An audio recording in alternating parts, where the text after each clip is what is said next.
Oke, bismillahirrahmanirrahim. Assalamualaikum warahmatullahi wabarakatuh. Halo guys, kembali lagi bareng aku Indah Alasa di Booster Channel. Guys, kemarin-kemarin kan kita udah ngobrol nih bareng orang-orang yang di belakang layar gitu. Ngobrolnya random, gak tahu arahnya kemana. Nah sekarang aku mau ngobrol lagi bareng narasumber. Nah ngomongin tentang apa sih? Nah aku tuh mau ngomongin gini guys. Dalam perjalanan hidup atau perjalanan mengejar cita-cita, beberapa orang itu terbagi menjadi dua golongan gitu. Ada orang yang dia memiliki banyak keterampilan di berbagai bidang, tapi dia biasa aja di bidang tersebut atau biasa disebut dengan generalis. Dan ada juga orang yang dia tuh fokus di satu bidang, dia mendalami bidang tersebut sampai dia ahli di bidang tersebut atau biasa disebut dengan spesialis. Nah, ketika ada kata generalis dan spesialis, mungkin terlintas di pikiran kita satu pertanyaan atau dua pertanyaan deh. Nah, pertanyaannya itu, kita tuh termasuk orang yang generalis atau orang yang spesialis sih? Atau sebenarnya lebih baik menjadi orang yang generalis atau orang yang spesialis sih? Nah, daripada kita bingung-bingung gitu dengan pertanyaan tersebut dan gak tahu gitu jawabannya apa, mending kita langsung aja ngobrol dengan narasumber kita yang sangat luar biasa, yaitu Kang Gilang Faresi. Assalamualaikum Kang Ya, Gilang. Waalaikumsalam.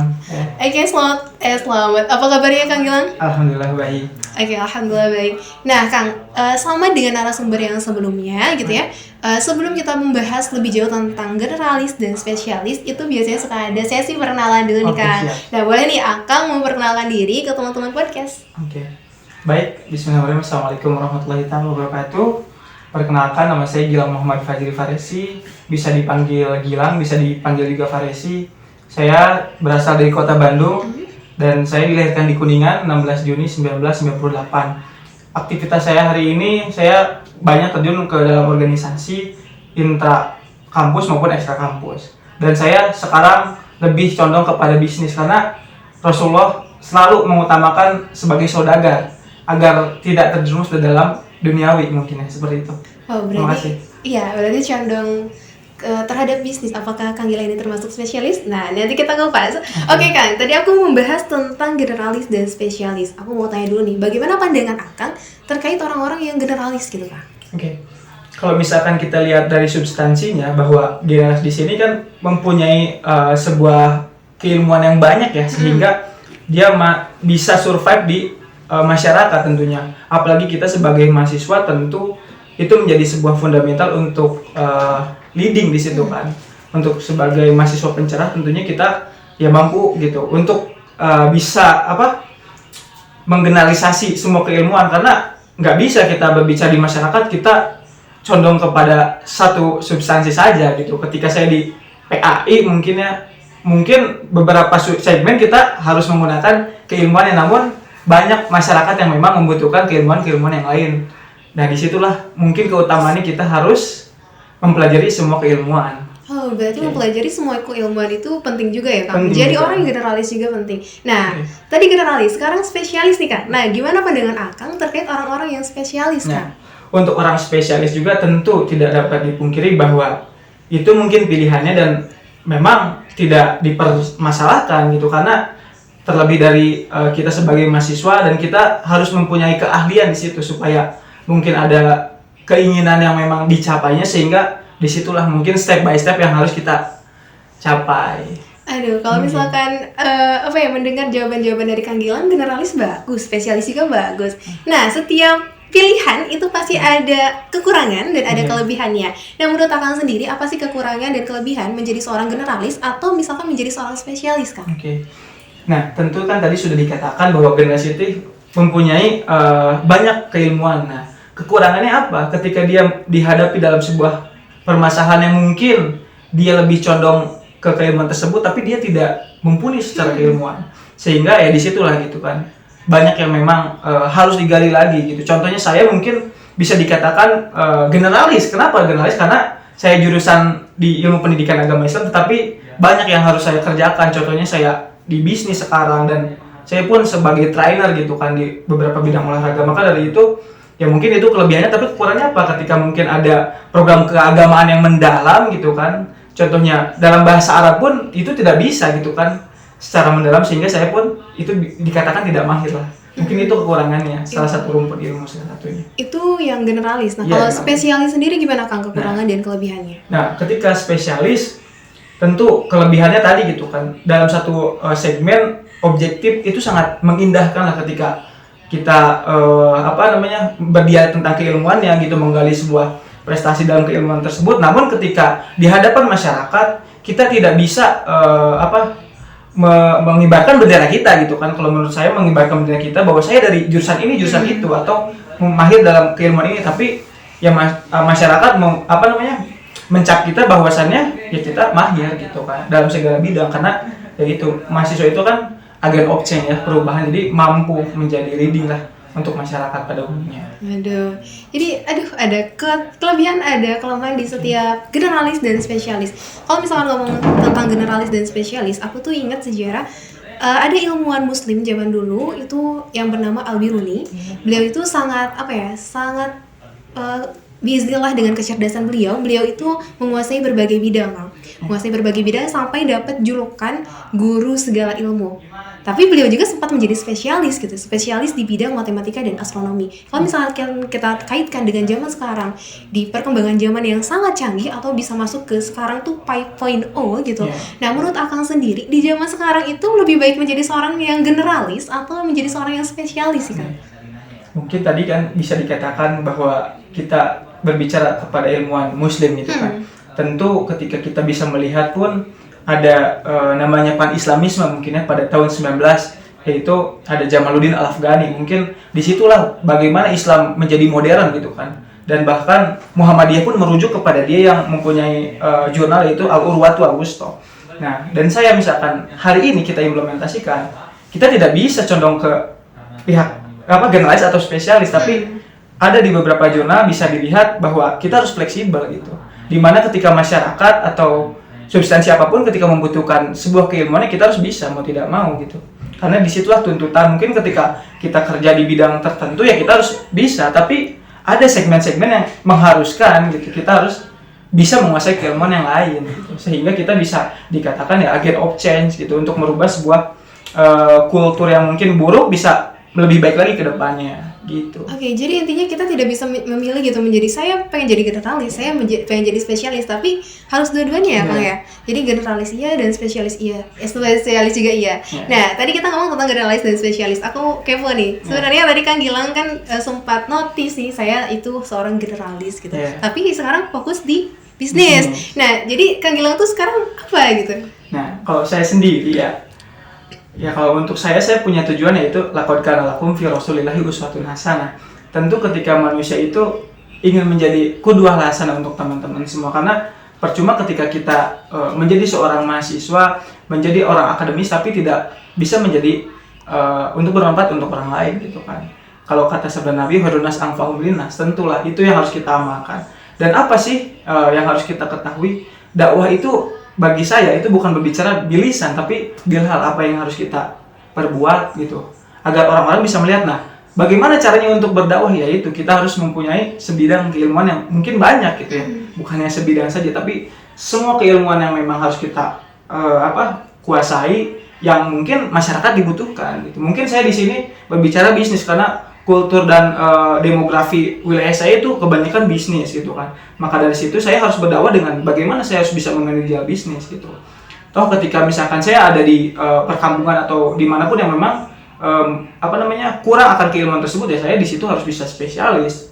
Contohnya ketika saya mungkin ada di daerah desa yang mungkin kulturnya NU, ya saya harus bisa tawasul, mungkin harus bisa tahlilan gitu kan. Dan itu harus bisa gitu kan, mau tidak mau, karena masyarakat ketika berbicara saya di PAI ya mungkin anggapan mereka ya saya mampu dan mahir di situ. Berarti harus fleksibel ya, mau jadi generalis atau spesialis kita harus fleksibel bagaimana kultur daerah kita. Nah, Kang, Akang tadi sempat notice tentang bisnis doa. Bisnis itu boleh nih ngomongin bisnis? Oke, silakan. Nah, sebenarnya Akang tuh kenapa sih tertarik dengan bisnis itu? Dan emang banyak banget pemuda sekarang itu tertarik banget gitu dengan bisnis, tapi ketika misalkan kita ngomongin tentang konten bisnis itu bukan jarang ya, mungkin peminatnya tuh sedikit. Nah, menurut Akang sendiri bagaimana sih dengan fenomena tersebut, Kang? Untuk hal seperti itu mungkin mindsetnya harus diubah ya. Karena bagi saya dilahirkan dari mungkin tadi keluarga yang mungkin agamis, namun banyak berbeda-beda gitu kan dalam segi prinsip dan ideologi. Namun disatukan oleh bisnis. Karena kenapa? Rasul pun mengajarkan sebagai saudagar gitu. Ketika misalkan contohnya ada keluarga saya yang mungkin dari ASN atau mungkin dari politisi, ya banyaklah hal-hal mungkin prinsip dan ideologi mereka yang ditabrak gitu. Sehingga tidak ada berbicara ideologi sampai rasional di situ. Namun ketika Rasul mengajarkan kita untuk berbisnis, disitulah prinsip kita, keyakinan kita diuji. Bahwa ketika kita berbisnis, kita bebas melakukan apapun. Contohnya ketika kita menjadi seorang pemimpin, itu mempunyai materi, ya kita bisa memaksimalkan itu kan. Banyak pengusaha-pengusaha mungkin atau ASN-ASN ketika yang atasannya mungkin sedang waktu azan, ya ditabrak saja waktunya. Tapi ketika kita menjadi seorang pengusaha dan punya bawahan-bawahan, ya kita bisa menjalankan apa yang harus sebenarnya dijalankan. Gitu. Sehingga disitulah gitu, ada keindahan-keindahan yang mungkin saya rasakan dan keluarga.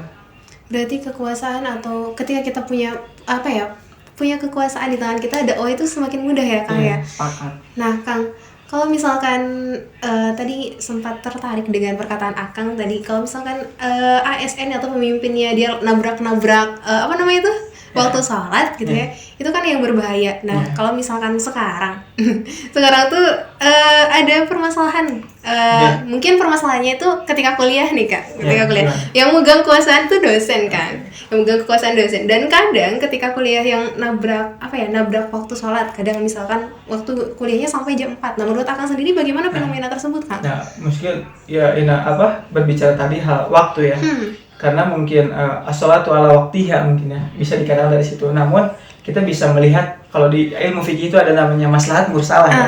Jadi ketika kita sedang mempelajari ilmu, apa yang lebih diutamakan gitu kan. Dan Islam itu mengajarkan untuk mempermudah kita dalam kehidupan. Nah, kita bisa melihat ketika sekarang hanya diskusi yang tidak jelas mungkin ya, ataupun keilmuan-keilmuan yang mungkin tidak penting lah gitu ya, hanya dibicarakan gitu kan. Namun ketika kita melihat bahwasannya itu sebuah keilmuan yang memang urgensinya tinggi, contohnya dalam segi akidah gitu, segi fikih gitu kan, karena itu akan menjadi sebuah perdebatan nanti ke depannya ketika kita mengetahui dan memahami, di situ akan membingungkan. Maka dari itu kembali lagi gitu, ada namanya nilai fleksibel gitu ketika waktu sholat gitu. Namun di situ hanya sebuah diskusi, rapat kerja yang mungkin ngalir ngidul lah, itu bisa di stop saja. Tapi ketika ada pembahasan-pembahasan yang mungkin penting, ya kita harus utamakan ilmu gitu. Mungkin seperti itu, karena banyak orang-orang yang mungkin memahaminya secara kontekstual, tapi tidak pernah memahami secara pendapatnya gitu kan, rusuhnya seperti apa gitu dalam hal tersebut. Berarti dilihat dari maslahat dan mudaratnya. Jadi teman-teman ketika misalkan lagi kuliah terus nabrak waktu sholat, kalau misalkan kuliah itu kan pembahasannya penting ya Kang. Jadi ikuti dulu kuliahnya, selesaikan dulu dan dengarkan gitu ya dari penjelasan dari dosen. Tapi kalau misalkan rapat-rapat yang rapat kerja mungkin kan organisasi mungkin bisa di stop dulu sama pemimpinnya ya Kang ya. Oke Kang, ngomongin tentang generalis dan spesialis gitu, aku tuh tertarik karena kita itu adalah mahasiswa pendidikan dan itu pendidikan itu pasti berkaitan erat dengan kurikulum. Oke. Nah di SMA itu kita dituntut untuk menguasai banyak pelajaran, kimia, biologi, fisika, matematika dan lain sebagainya. Tapi ketika masuk kuliah, misalkan kan itu sesuai dengan passion. Misalkan aku masuk jurusan kimia, berarti aku fokus dong di kimia. Nah, menurut Akang sendiri, kurikulum di Indonesia itu lebih mengarahkan siswa atau mahasiswanya itu menjadi seorang generalis atau menjadi seorang spesialis atau kedua-duanya, Kang? Oke, saya akan menjawab. Ketika kita bisa melihat seperti itu, tentu itu sudah banyak substansi dan keilmuan rumpun ilmu yang harus kita pelajari. Di situ general kan sudah jelas gitu. Namun tadi ketika di blow up ke atas, SMP, SMA bahkan kuliah, itu sudah terjun kepada keilmuannya. Nah, maka dari itu banyak orang-orang yang memahami dan mengakui bahwasannya dirinya itu condong kemana gitu dalam segi keilmuan kan. Karena menurut saya gitu kan sebagai mahasiswa, saya pun terjebak di jalan yang benar mungkin kadang yang di THI ya. Nah, disitulah gitu kan. Mungkin peran pemerintah itu bagi saya kurang melihat kondisi yang ada di masyarakat gitu. Tentu berbeda dengan Jepang, Cina yang memang ketika dia masih remaja gitu kan, hingga dia tumbuh dewasa, dia sudah menjurus ketika dia ilmunya hebat di bidang keolahragaan, di bidang sebuah kenegaraan, politik dan sebagainya, sudah dijuruskan gitu kan, sehingga disitulah mempunyai keahlian gitu. Dan ketika berbicara generalis dan spesialis mungkin sudah memiliki keilmuan masing-masing.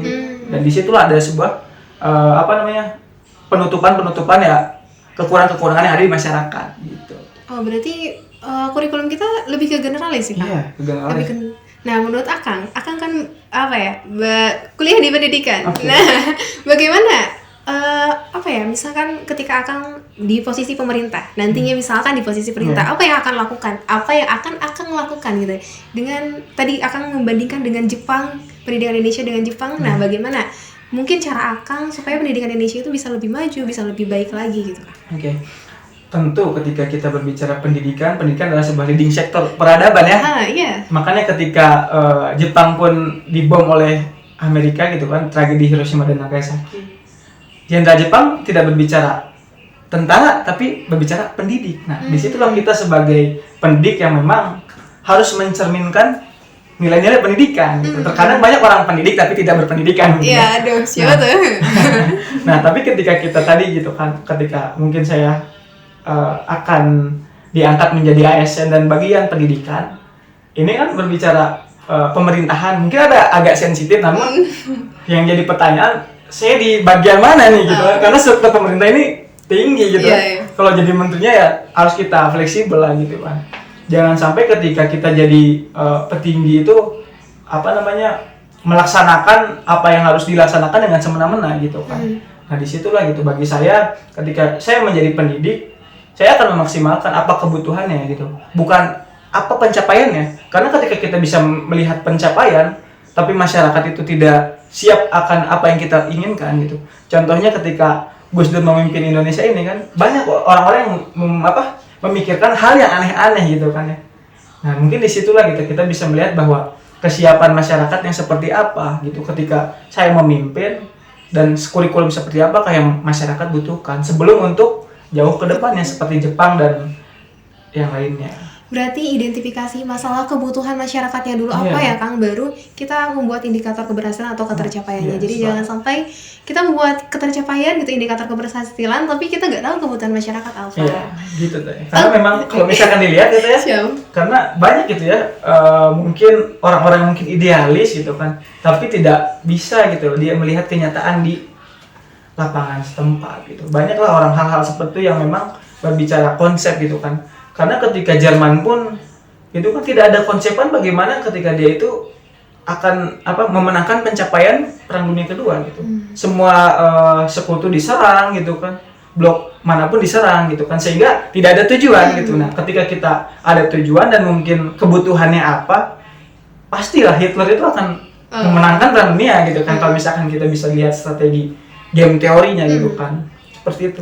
Jadi kita harus punya tujuan dan kita harus tahu nih kebutuhan masyarakat itu apa. Nanti ketika kita misalkan diangkat menjadi seorang ASN atau pejabat-pejabat pemerintah.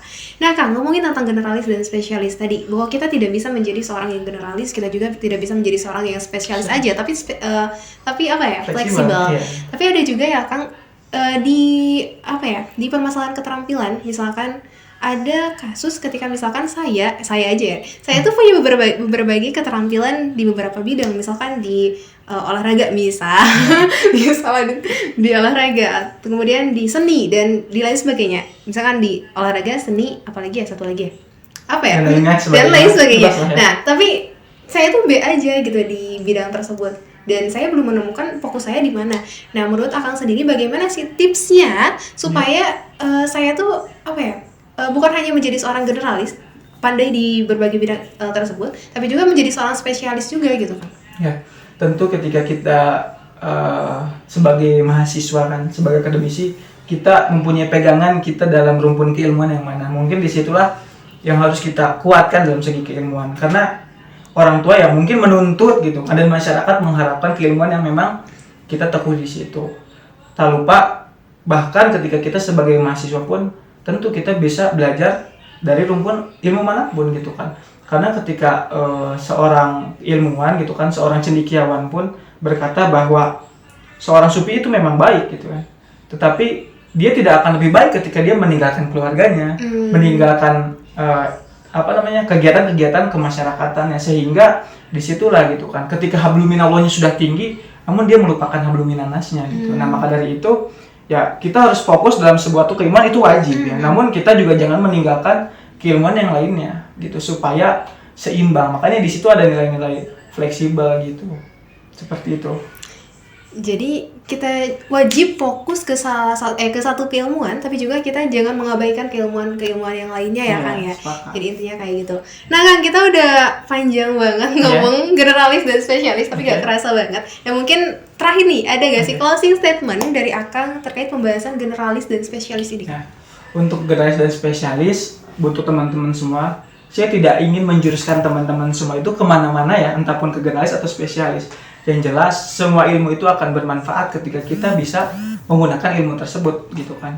Karena terlebih lagi, ketika kita akan hausnya ilmu gitu kan, disitulah gitu kan, seberapa jauhnya keilmuan kita, disitulah kita bisa mendedikasikan diri, apalagi kita sebagai pendidik gitu kan, bahwa utlubil ilmu minal hadi ilal hadi. Jadi jangan sampai ketika kita mahasiswa udah beres, ya sudahlah keilmuan satu itu aja gitu. Tapi kita ketika bisa berbicara semuanya, kenapa tidak gitu kan? Karena ya disitulah gitu kan keutamaannya seorang manusia itu menjadi khalifatu fil ar gitu ya. Mungkin seperti itu sih dari saya. Jadi ketika kita bisa menguasai ilmu gitu ya, semua ilmu, kenapa tidak? Tapi kita harus tetap fokus ke satu bidang ilmu, tapi jangan mengabaikan ilmu-ilmu yang lain ya, Kang ya. Oke, terima kasih banyak Kang Gilang Faresi yang sudah berbagi ilmunya tentang generalis dan spesialis. Mungkin semakin membuka pikiran kita tuh harusnya jadi apa gitu, generalis atau spesialis, tapi jangan salah satu ya, kita harus fleksibel, generalis atau spesialis, tapi disesuaikan dengan kultur daerah kita tinggal di mana, jadi disesuaikan aja. Oke, mungkin teman-teman yang kepo banget nih sama Kang Gilang dan pengen ngulik-ngulik lebih banyak tentang Kang Gilang, atau misalkan ada pertanyaan yang aku mau nanya nih tentang Kang Gilang, ke Kang Gilang, boleh banget di follow IG-nya di apa, Kang? Di Instagramnya Faresi16. Di @faresi16. Mungkin nanti kalau misalkan kamu bertanya boleh ke Kang Gilang. Oke, silahkan. Nanti insyaallah dijawab sama Kang Gilang, dan insyaallah di follow back juga, Kang. Insyaallah. Insyaallah di follow back. Jadi teman-teman jangan sungkan ke Kang Gilang, karena Kang Gilang baik hati sekali, masyaallah. Dan pesan saya mungkin untuk terakhir, ketika teman-teman hari ini mungkin ya tadi ingin mencapai sebuah pencapaian, terkadang kita berdoa kepada Tuhan bahwa kita tuh mempunyai sebuah keinginan. Tapi teman-teman coba kita resapi hari ini, sejauh mana kita rasa syukur terhadap Tuhan gitu. Dan sejauh mana kita bisa mengikhlaskan. Karena orang-orang hari ini banyak ambisi-ambisi yang mungkin melihat ke atas tapi tidak bisa melihat apa yang sudah diberikan oleh Tuhan. Mungkin seperti itu dari saya. Aduh, closing statement dan pesannya itu sangat-sangat jelek begitu ya, jelek ke dalam hati, dan mungkin menjadi nanti muhasabah kita juga ya, apalagi di bulan Ramadan ini, udah mulai pertengahan, jangan sampai dikasih kendor bulan Ramadannya, karena kita gak ada jaminan gitu bisa bertemu dengan Ramadan tahun depan. Oke, makasih banyak teman-teman yang udah nonton dari awal sampai akhir, dan yang suka sama videonya jangan lupa di like, dan teman-teman yang mau request kira-kira narasumber selanjutnya mau siapa, boleh langsung ditulis di kolom komentar, dan jangan lupa juga di-share ke teman-temannya supaya kebermanfaatan ini bisa lebih luas, dan jangan lupa diklik tombol merahnya, jangan lupa di apa, Kang? Di apa? Di subscribe. Jangan lupa di subscribe, dan sampai jumpa di video selanjutnya. Dadah. Assalamualaikum. Mantap, Masya Allah.